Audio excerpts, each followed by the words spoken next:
नमस्कार मित्रांनो, बऱ्याच विद्यार्थ्यांचे फोन येत होते, मेसेज येत होते की अर्निंग पर शेअरमध्ये थोडं कन्फ्युजन आहे, कसं काढायचं, त्याच्यामध्ये प्रेफरन्स शेअर्स घ्यायचं का ऑर्डिनरी शेअर्स घ्यायचं, EPS कॅल्क्युलेट करत असताना EPSचा फॉर्म्युला घ्यायचा आहे का equity share holders divided by number of shares घ्यायचं, ते इन डिटेल आपण बघणार आहोत. एक प्रॉब्लेम तो बघणार, ह्या प्रॉब्लेममध्ये काय बारीक मिस्टेक्स होते ते पण आपण क्लिअर करणार आहोत. ठीक आहे, तर सगळ्यात पहिले AB कॉर्पोरेशन, तुम्हाला प्रॉब्लेम दिसेल इथे स्क्रीनवरती. AB corporation limited expecting EBIT 3 lakh rupees दिलेला आहे. ठीक आहे, त्याच्यानंतर इन्व्हेस्टमेंट 10 लाख रुपीज दिलेला आहे. Considering the finalisation of financial plan company analysis the following options दिलेले आहेत. कंपनीला रेज करायचे आहेत की बाबा फंड रेजिंग ऑप्शन्स आहेत, 10 लाख रुपीज रेज करायचे आहेत. ठीक आहे, तर ते रेज करण्यासाठी 4 ऑप्शन्स कंपनी कन्सिडर करत आहे. तर त्याच्यापैकी कोणता ऑप्शन चांगला आहे आणि वाय, तर ते आपल्याला सांगायचं पर्टिक्युलरली. तर सगळ्यात पहिलं दिले 100% इक्विटी शेअर्स, प्रत्येक शेअरची व्हॅल्यू 100 रुपये दिलेली आहे. सेकंड ऑप्शन काय दिलं आपल्याला, 50% इक्विटी शेअर्स, ES शॉर्टमध्ये लिहिलेलं आहे. ठीक आहे, 50% प्रेफरन्स शेअर्स, 12% डिव्हिडंड असतं प्रेफरन्स शेअर्सला. त्याच्यानंतर 50% इक्विटी शेअर्स दिलेलं आहे आपल्याला, 25% प्रेफरन्स शेअर्स दिले 12% डिव्हिडंडवरती. ठीक आहे, आणि 25% डेट दिले 10% इंटरेस्टवरती. आणि फोर्थ ऑप्शन दिले 25% equity shares, 25% preference shares, 50% debt. Preference shares 12% डिव्हिडंडवरती दिलं आहे आणि 50% डेट 10% इंटरेस्टवरती दिले. बघा, आता तुम्हाला सगळ्यात पहिलं फॉर्मॅट सांगितलं होतं मी. ठीक आहे, तर फॉर्मॅटमध्ये काय करायचं, सगळ्यात पहिलं आपल्याला रेजिंग 10 लाख रुपीज द्यायचे. तर ऑप्शन्स दिलेले आहेत, तर लिहून घ्या अल्टरनेटिव्ह 1, अल्टरनेटिव्ह 2. आता हे ऑप्शन 1, 2, 3, 4, त्याला अल्टरनेटिव्ह पण म्हणू शकता, ऑप्शन पण म्हणू शकता. ठीक आहे, किंवा प्लॅन पण म्हणू शकता. तर अल्टरनेटिव्ह 1, 2, 3, 4 लिहिलेलं आहे. काय अल्टरनेटिव्ह शॉर्टमध्ये लिहा, 100% इक्विटी शेअर ते लिहिलेलं आहे. Second 50% equity shares, 50% preference shares. Third option काय, 50% equity shares, 25% preference shares, 25% debt लिहिलेलं आहे. Fourth option 25% equity shares, 25% preference shares आणि 50% डेट. ठीक आहे, इथं पर्टिक्युलर लिहायचं. ऑलवेज स्टार्ट करत असताना आपल्याला EBIT दिलेला आहे, EBIT दिलेला आहे प्रॉब्लेममध्ये. तर ते काय दिले, 3 लाख रुपीज दिले. त्याच्यामुळे EBIT लिहायचं, EBIT पासून स्टार्ट करायचं. EBIT 3 लाख सर्वांना सेमच असते EBIT. ठीक आहे, तर 3 लाख 3 लाख 3 लाख 3 लाख. ठीक आहे, तिथंपर्यंत क्लिअर आहे सगळ्यांना. इंटरेस्ट कंपोनंट, जेवढं इंटरेस्ट आपण हे 10 लाख रुपये रेज करण्यासाठी घेतो. ठीक आहे, म्हणजे लोन अमाऊंट एवढे 10 लाख रुपीज रेज करण्यासाठी घेतो. जिथं लोन घेतोय आपण तिथंच इंटरेस्ट द्यायचा फक्त. ठीक आहे, 100% इक्विटी शेअरचा इंटरेस्ट देत नाही, त्याच्यामुळे -0. इथं प्रेफरन्स शेअर्स आहे, डिव्हिडंड देतो, इंटरेस्ट नाही देत, त्याच्यामुळे -0. इथं 25% डेट आहे. 10 लाखाचे 25% किती होतात, 2.5 लाख. 2.5 लाखाचे किती डेट दिले आपल्याला, 10%. 2.5 लाखाचे 10% किती, 25,000. ठीक आहे, इथं 50% डेट दिले, म्हणजे 10 लाखाचे 50% 5 लाख. 5 लाखाचे 10% डेट, बघा इथं 10% डेट दिलेलं आहे. तर 5 लाखाचे 10% 50,000. मायनस करा, EBIT मायनस आय, हे इंटरेस्ट कंपोनंट मायनस केल्यानंतर आपल्याकडे उरतं EBIT 3 लाख -0 3 लाख, 3 लाख -0 3 लाख, 3 लाख -25,000 2,75,000, 3 लाख -50,000 2,50,000. ठीक आहे, इथंपर्यंत टॅक्सेशनचा रेट दिलेला आपल्याला, टॅक्सेशनचा रेट दिलेलाच असतो. ठीक आहे, EBIT आणि टॅक्स दिलेला असते. इथं टॅक्स आपल्याला दिले 50%. ठीक आहे, तर बघा हे 3 लाखाचं 50% 1.5 लाख मायनस करा, 3 लाखाचं 50% 1.5 लाख मायनस करा, 2,75,000चं 50% 1,37,500 मायनस करा, 2,50,000चे 50% 1,25,000. इथं काय निघतं, अर्निंग आफ्टर टॅक्स EAT निघतं. ठीक आहे, हे EAT काढलं कॅल्क्युलेशन, 3 - 1.5 3 - 1.5 2,75 - 1,37,500 1,37,500. ठीक आहे, 2,50 - 1,25 आणि हे काढून घेतल्यानंतर शेवटी राहतो आपलं प्रेफरन्स शेअर. जिथं आता डेट घेतलं होतं आपण इंटरेस्टसाठी, आता जिथं प्रेफरन्स शेअर्स आहेत, PS दिसते, त्याचं डिव्हिडंड देतो आपण. ठीक आहे, 12%. ठीक आहे, इथं 12%. तर हे डिव्हिडंड कंपोनंट मायनस करा, किती टक्के घेतो. आता बघा, पहिल्यामध्ये प्रेफरन्स शेअर्समध्ये आपण काय घेतो का, बघा 100% इक्विटी शेअर्स आहे, त्याच्यामुळे काय त्याला संबंध नाही, डिव्हिडंड द्यायचा संबंध नाही, डेट द्यायचा पण संबंध नाही, -0 करा. इथं 50% प्रेफरन्स आहेत, म्हणजे 10 लाखाचे 50% 5 लाख, 5 लाखाचे 12% 12,500 60,000. ठीक आहे, इथं किती घेतो, 25%. तर 10 लाखाचे 25% किती होतात, 2.5 लाख. 2.5 लाखाचे 12% किती होतात, 25,000. ठीक आहे, त्याच्यानंतर हे बघा, नेक्स्ट आपल्याला दिले 25% प्रेफरन्स शेअर्स दिले, 10 लाखाचे 25% 2.5 लाख. ठीक आहे, 2.5 लाखाचे 12% 30,000. मायनस करा सगळे, 1.5 - 0 1.5, 1.5 - 60 90, 1,37 - 30 1,7 1,25 - 30 95. इथंपर्यंत सगळ्यांना क्लिअर आहे. आता राहिला प्रॉब्लेम शेअर प्राईस. हे बघा, प्रत्येकाला शेअर प्राईस दिली 100 रुपीज 100 रुपीज आणि 100 रुपीज. ठीक आहे, आणि आपल्या मेन प्रॉब्लेममध्ये पण सगळ्याची इक्विटी शेअरची प्राईस दिलेली आहे 100 रुपीज. त्याच्यामुळे शेअर प्राईस बघा, लिहून घ्या 100 रुपीज इच. ठीक आहे, 100 रुपीज इच लिहा इथं इन ब्रॅकेट. ठीक आहे, मी लिहिलं 100 रुपीज इच. आता न्यू शेअर्स किती इश्यू करायचे, ऑलरेडी कॅपिटल कंपनीकडे काहीच दिलेलं नाही. ह्या पर्टिक्युलर प्रॉब्लेममध्ये कंपनीकडे कॅपिटल दिलेलं नाही, तर त्याच्यामुळं आपल्याला पहिलेचे शेअर्स काहीच नसणार आहेत, कारण कॅपिटलच नाही आहे, नवीन डायरेक्टली रेज करायचं, त्याच्यामुळे नाही. ऑलरेडी नंबर ऑफ शेअर्स घेत असताना ऑलरेडी शेअर्स किती आहेत त्याच्याकडे, ऑलरेडी काय कॅपिटल आहे का बघायचं, आणि त्याच्यानंतर न्यू शेअर्स किती इश्यू करावं लागतात ह्या 10 लाख रुपीजवरती ते घ्यायचं. तर टोटल शेअर्स काय असतात, already share plus new shares. ठीक आहे. आता ह्या पर्टिक्युलर प्रॉब्लेममध्ये आपल्याला ऑलरेडी शेअर्स दिलेले नाही आहे, त्याच्यामुळे डायरेक्टली न्यू शेअर घ्या. ठीक आहे. न्यू शेअर्स किती इश्यू करावं लागतील बघा. तर सगळ्यात पहिलं न्यू शेअर्स इश्यू करण्यासाठी रेझिंग इक्विटी शेअर फंड, फक्त इक्विटीमधून किती पैसा घेतोय आपण तेवढंच घ्यायचं. आता इथं प्रेफरन्स शेअर्स नाही घ्यायचं. ठीक आहे. मी सांगणारच आहे पुढे पुढे गेल्यावर. इक्विटी शेअर्समधनंच कॅल्क्युलेशन का घ्यायचं असतं बघा. इक्विटी शेअर्सला आपण डिव्हिडंड देत असतो, कसं अर्निंगवरती देत असतो, त्यालाच आपण EPS म्हणतो. परंतु प्रेफरन्स शेअर्सवाल्याला आपण 12% दिलं, तुझं संबंध संपला, आता मला काही लेणं देणं नाही, तुला 12% मी वर्षाला देऊ, माझी कंपनी प्रॉफिट करू या लॉस करू, मी तुला 12% देणार आहे म्हणजे आहे. ठीक आहे. परंतु इक्विटी शेअर्सवाल्याला तसं नाही. इक्विटी शेअर्सवाल्याला काय, जेवढा प्रॉफिट करेल कंपनी तेवढं डिव्हिडंड भेटणार आहे तुम्हाला. तर प्रॉफिट नाही केलं तर डिव्हिडंड नाही भेटणार. त्याच्यामुळं ऑलवेज आपल्याला इक्विटी शेअर्सच कन्सिडर करायचं आहे EPS काढत असताना. ठीक आहे. EPS काढत असताना इक्विटी शेअर्स कन्सिडर करायचं. ठीक आहे. बघा इक्विटी शेअर्स थ्रू आपण किती फंड इश्यू करतोय इथं बघा. 100% equity 10 lakh rupees, 10 lakh rupees divided by each share price 100 rupees. ठीक आहे. हे शून्य किती झाले, 10,000 उरले. ठीक आहे. न्यू शेअर्स N लिहितो मी इथं 10,000. ठीक आहे. आता इथे बघा इक्विटी शेअर्स थ्रू किती इश्यू करतोय, 50% ऑफ 10 लाख म्हणजे 5 लाख रुपीज रेज करतोय मी. ठीक आहे. ईच शेअरची प्राइस 100 रुपीज आहे, दिलेलं आहे आपल्याला 100 रुपीज. ठीक आहे. तर हे 2 0 हे 2 0 उरले किती आपले पैसे, 5,000. ठीक आहे. सिमिलरली इथं 25% इक्विटी शेअर्स घेतो आपण. ठीक आहे. 2.5 लाख डिवायडेड बाय 100, हे 2 शून्य कटले 2,500. आता इथे इक्विटी शेअर्स थ्रू फक्त आपण किती 25% म्हणजे 10 लाखाचे 25% किती 2.5 लाख डिवायडेड बाय 100. ठीक आहे. हे किती राहिलं 2,500. ठीक आहे. इथंपर्यंत क्लिअर आहे. इक्विटी शेअर्स आपण इथं मागच्या वेळेस काय आहे 10 रुपीज कन्सिडर केलं होतं, म्हणून इथं 1,50,000 25,000 25,000 झाले होते. परंतु तसं नाही. कॅल्क्युलेशन करत असताना इच शेअर प्राईसची व्हॅल्यू व्यवस्थित लक्षात ठेवा. कॅल्क्युलेशनमध्येच मोस्टली आपल्या प्रत्येक जणाच्या मिस्टेक्स होतात. ते मिस्टेक अवॉइड करण्यासाठी 2 वेळेस क्रॉस व्हेरीफाय करा की व्हॅल्यू सेमच आहे का. ठीक आहे. तर घेतलं न्यू शेअर्स कसे, पर्टिक्युलर इक्विटी शेअर्स थ्रू किती रेज करतोय आपण, आणि प्रत्येक इक्विटी शेअर्सची प्राइस किती आहे डिवायडेड बाय केलं, नंबर ऑफ शेअर्स N आलं आपलं. ठीक आहे. आता EPS कॅल्क्युलेट करत असताना बऱ्याच जणांना प्रॉब्लेम आहे. ठीक आहे. EPSचा फॉर्म्युला घ्यायचा, EBIT minus interest into 1 minus tax rate divided by number of shares. ते घ्यायचा की direct equity share holders available divided by number of shares, काय घ्यायचं. तर बऱ्याच ठिकाणी प्रॉब्लेम फॉर्म्युलावरती घेतलेला आहे. फॉर्म्युला यूज केलं तर बी चालतं, परंतु थोडंफार व्हॅल्यू चेंज होतात. त्याच्यामुळे डायरेक्टली तुम्ही काय करा, ह्या फॉर्म्युल्यामध्ये आपण प्रेफरन्स शेअर्सला मायनस नाही करत, त्याच्यामुळे हे फॉर्म्युला घेतलं तरी चालते, परंतु इथं मायनस प्रेफरन्स शेअर्स लिहा. ठीक आहे. एक मायनर मिस्टेक होती. फॉर्म्युला काय होता आपलं, EBIT minus interest into 1 minus tax rate minus preference shares divided by number of shares.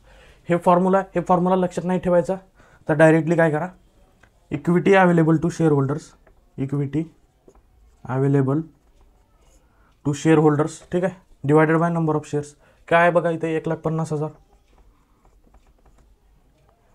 Divided by number of shares किती 10,000. हे 4 शून्य कटले किती राहिले आपले 15. सिमिलरली 90,000 आहे आपल्याकडे equity shares available to share holders, 90,000 divided by 5,000.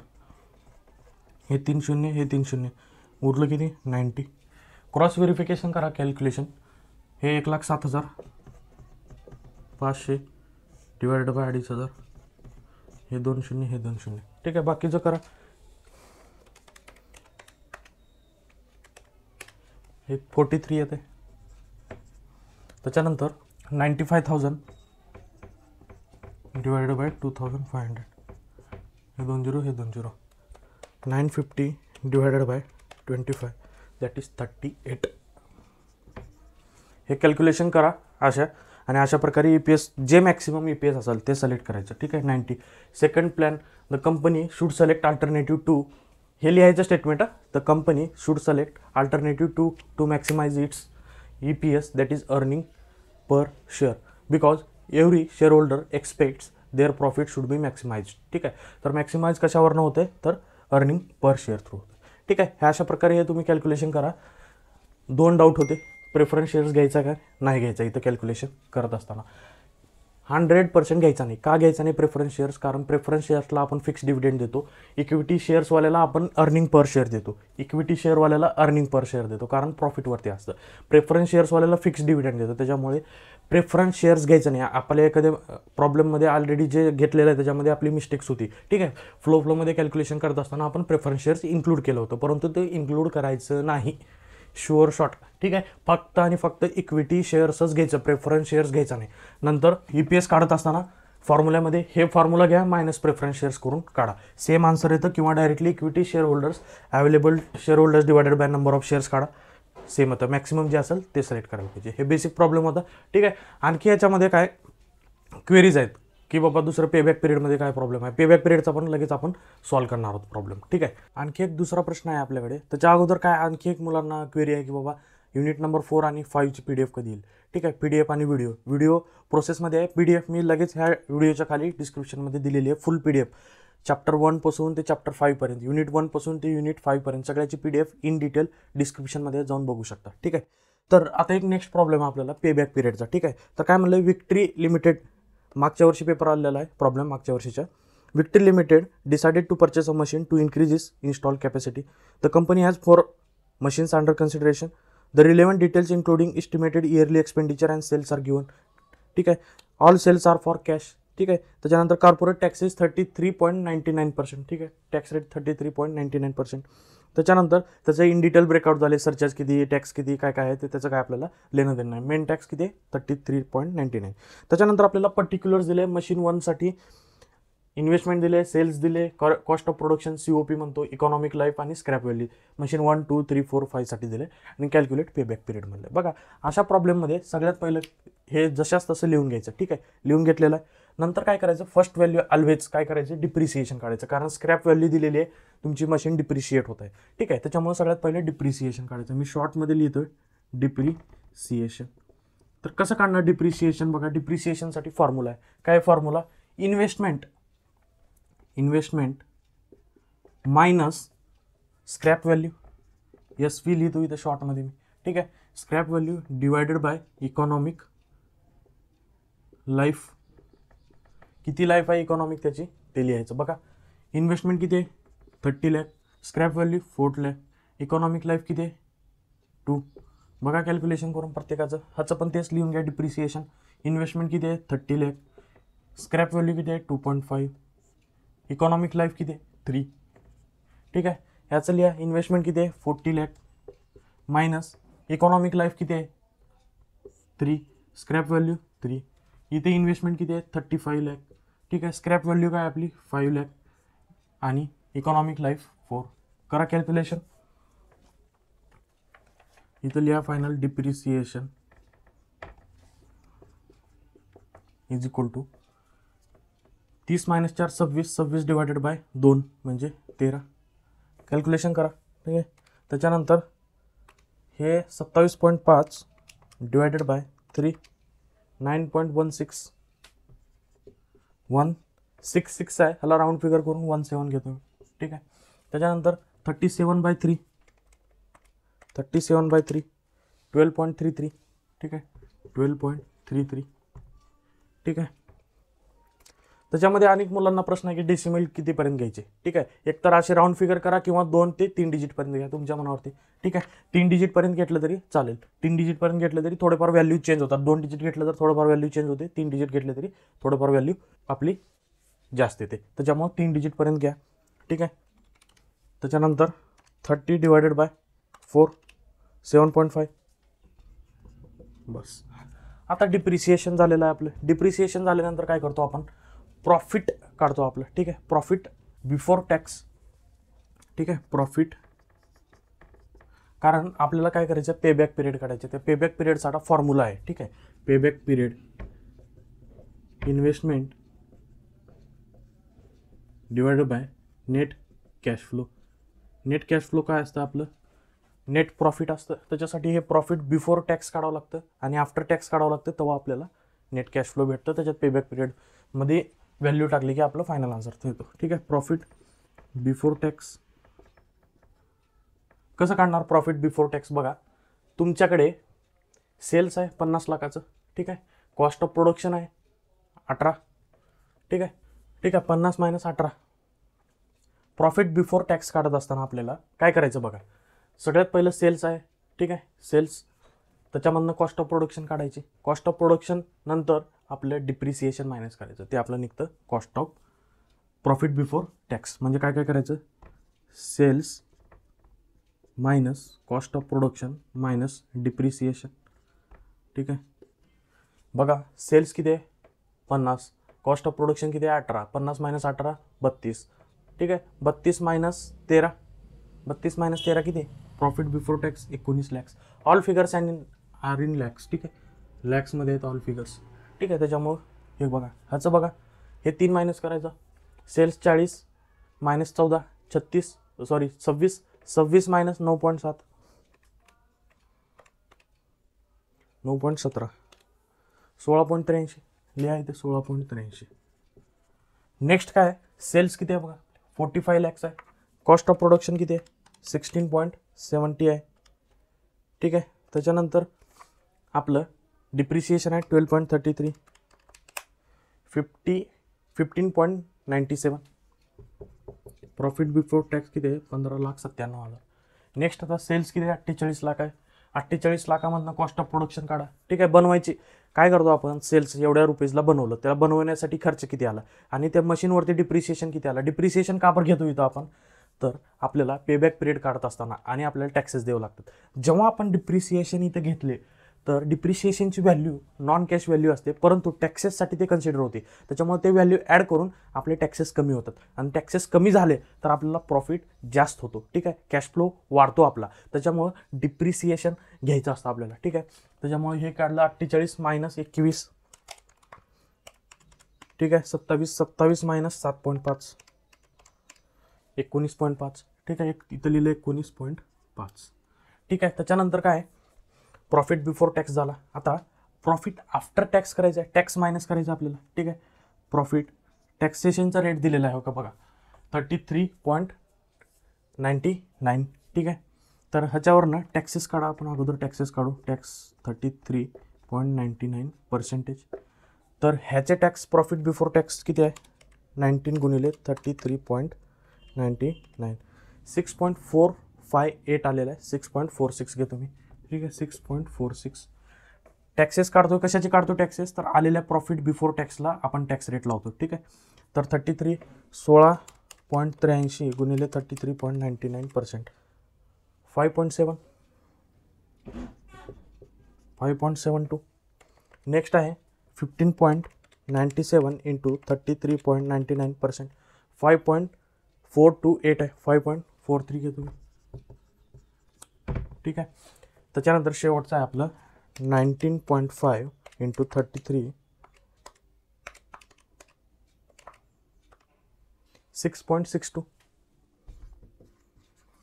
बस. आता काय करायचं, profit before tax minus tax, त्यात निघतो आपलं प्रॉफिट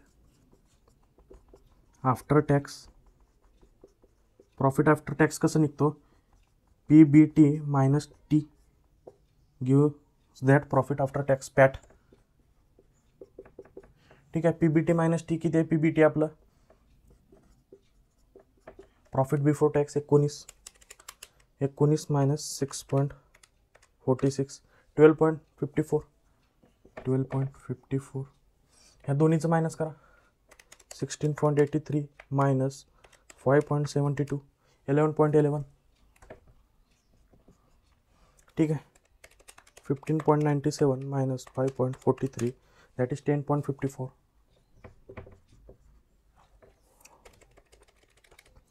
त्याच्यानंतर 19.5 मायनस 6.62, 12.88, ठीक आहे. आपलं प्रॉफिट बिफोर टॅक्स होता. बिफोर टॅक्समधनं आपण टॅक्स मायनस केलं, ठीक आहे. मायनस केल्यानंतर आपल्याला एवढी व्हॅल्यू झाली प्रत्येकाच्या. आता फायनली आपल्याला काय करायचं आहे, पेबॅक पिरियडचा फॉर्म्युला. इन्व्हेस्टमेंट जर दिली आपल्याला 30, 30, 40, 35, net cash flow profit after tax आलेला आहे, ठीक आहे. हे आपण घेऊ शकतो, परंतु ह्याच्यात एक प्रॉब्लेम आहे. काय प्रॉब्लेम आहे, हे प्रॉफिट आफ्टर टॅक्स जे आहे आपल्याकडे, तर डिप्रिसिएशन मायनस करून आलेलं आहे. डिप्रिसिएशन हे नॉन कॅश एक्सपेन्सेस आहे. नॉन कॅश एक्सपेन्सेस आहे म्हणजे इथं आपण करायला मायनस करतो डिप्रिसिएशन, हे बघा ठीक आहे. इथं घ्यायला घेतो डिप्रिसिएशन, ह्याच्यातलं आपण प्रॉफिट बिफोर टॅक्स करण्यासाठी आपण डिप्रिसिएशन मायनस करतो, sales minus cost of production minus depreciation. But actually आपण पैसे देतो का कोणाला? देत नाही, कारण हे नॉन कॅश एक्सपेन्स आहे. परंतु आपल्या नेट कॅश फ्लोमध्ये ते पैसे उरणार आहेत आपल्या कंपनीकडे. समजा तुमच्याकडे 100 रुपये आहेत, ठीक आहे. 100 रुपयेमध्ये तुम्हाला सांगितलं मी 100ला 100 टॅक्स लागणार आहे, परंतु तुम्ही काय केलं, डिप्रिसिएशन आहे, माझं मशीनचं खराब झाले, हे झाले, तुम्ही खर्च करून घेतला त्याच्यातला, ठीक आहे. तर ते 100 मायनस 10 रुपये तुमचं डिप्रिसिएशन झाले, 90 रुपये तुम्ही सांगितलं की 90 रुपयेवरती टॅक्स देणार आहे. परंतु ते 10 रुपये दिलेत का तुम्हाला? दिलेच नाहीत ना कुणालाच, ते 100च उरले ना. ते 100 रुपये इथं घ्यावं लागतं नेट कॅश फ्लोमध्ये आपल्याला, ठीक आहे. तर net cash flow is equal to profit after tax plus depreciation, ठीक आहे. Profit after tax plus depreciation. काय घेतो डिप्रिसिएशन? मी आत्ता सांगितलं नॉन कॅश एक्सपेन्स आहे, आपल्याकडे कॅश उरतो, आपण कोणाला देत नाही, फक्त टॅक्स पर्पजसाठी त्याला मायनस करतो. परंतु इथं फायनली ॲड करावं लागतं आपल्याला नेट कॅश फ्लो काढण्यासाठी. करा. प्रॉफिट आफ्टर टॅक्स किती आहे आपलं? 12.54 प्लस डिप्रिसिएशन किती आहे? 13. 12.54 प्लस 13 25.25, ठीक आहे. 25.54. त्याच्यानंतर आपलं प्रॉफिट आफ्टर टॅक्स आहे 11.11 प्लस डिप्रिसिएशन किती आहे बघा? 9.17 20.28. नेक्स्ट काय आपलं? Profit after tax 10.54 plus depreciation 12.33 22.87. बस अभी फाइनली क्या करो, ये 7.5 प्लस 12.88 20.38, ठीक आहे. आता शेवटी पेबॅक पिरियड.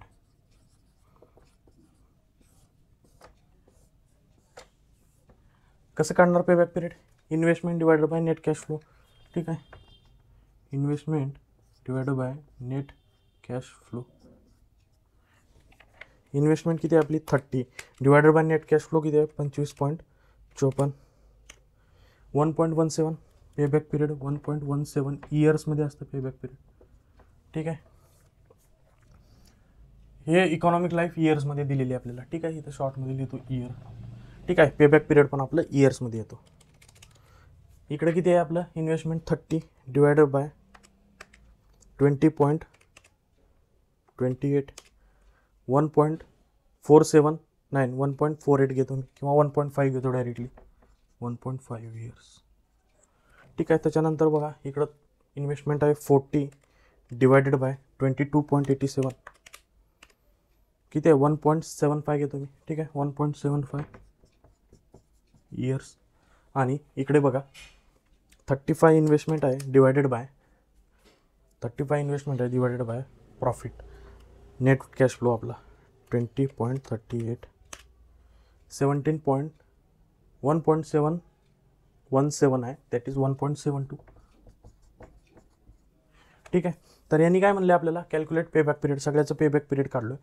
तर कोणती मशीन प्रेफर केली पाहिजे आपण असं म्हणलेलं आहे, ठीक आहे. मशीन कोणती बघा, कोणाचं सगळ्यात कमी आहे म्हणजे आता पेबॅक पिरियड करत असताना तुम्ही एखाद्या कंपनीमध्ये इन्व्हेस्ट करताय, समजा इन्व्हेस्ट करत असताना काय क्रायटेरिया? कमीत कमी दिवसामध्ये तुमचे पैसे डबल झाले पाहिजे, ठीक आहे. आज तुम्ही 100 रुपये इन्व्हेस्ट करता, मी जर तुम्हाला म्हणलो 100 रुपयेवरती मी पहिल्या वर्षी 10% रिटर्न देणार आहे, म्हणजे ह्या वर्षी तुम्हाला मी 110 रुपये देणार आहे. समजा दुसरा माणूस आहे, मी तुम्हाला 20% देणार आहे, तर तो काय म्हणतो 20% तुम्हाला 1 वर्षात देणार आहे. तर तुम्हाला कोणता प्रिफरेबल आहे? दुसरा 20%वाला.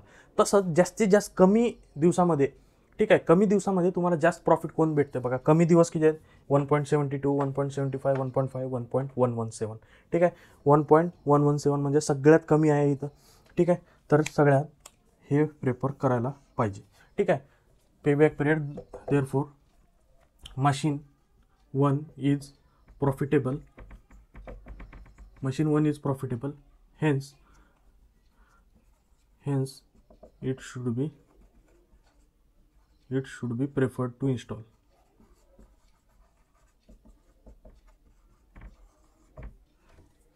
ठीक आहे.